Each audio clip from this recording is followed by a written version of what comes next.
Avant de commencer cette vidéo, je tiens à t'informer que je suis malade et donc que la voix ne sera pas super. Pour réaliser ce tutoriel, tu auras besoin seulement d'un plugin. Le plugin Saphir. Je te laisse checker la description, le lien est dedans. Bonne vidéo.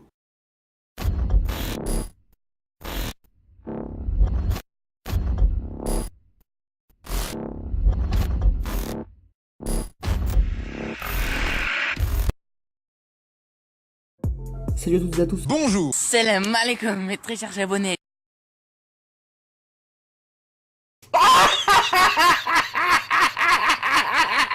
Aujourd'hui, on va apprendre à faire un effet chroma sur vos vidéos pour les rendre beaucoup plus belles et les améliorer au niveau du rendu.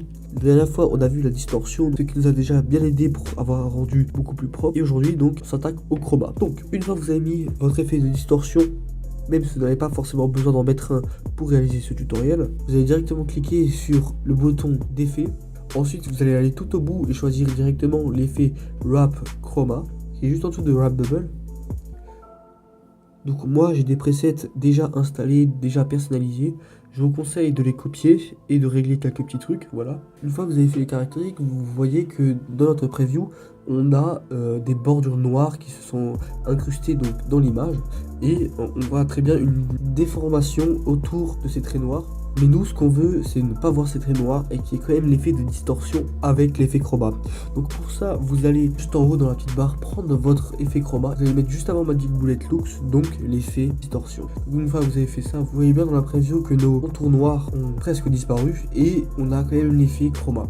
Donc voilà, on a un effet chroma avec nos distorsions sur une vidéo. Donc voilà ce que ça donne. Mais maintenant, la question qu'on se pose, c'est est-ce que cet effet chroma peut aussi rendre quelque chose de bien sur un logo ou sur quelque chose du genre pour s'incruster directement dans l'image et qu'il y ait un meilleur rendu.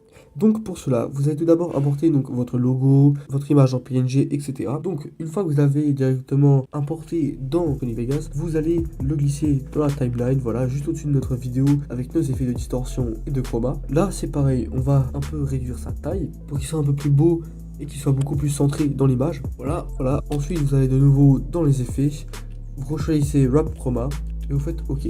Donc à partir de là, vous pouvez copier les mêmes presets qu'avant. Sauf qu'à partir de là, vous allez beaucoup plus jouer sur donc la ligne From Z Dist. Vous allez le bouger, voilà, et donc vous verrez au rendu, vous adapterez comme vous voulez. Donc voilà, notre vidéo et notre logo sont maintenant beaucoup plus beau, beaucoup plus riche, avec ces effets donc de distorsion et de chroma. Merci d'avoir regardé cette vidéo, c'était Tom, je vous laisse avec le rendu. Si ça t'a plu, n'hésite surtout pas à t'abonner et à mettre un pouce bleu, comme ça moi je saurai si ça t'a plu. Sur ce, ciao. Lis ton commentaire, fils de pute. Lis ta mère. Lis. Mais arrête. Oh là, tu vas le payer. Et ça, c'est pour les gamins, ça. Je rigole parce que je vois bien quelqu'un créer un compte. Je me fais dessus. Pourquoi tu fais des trucs comme ça, Kenny, sincèrement?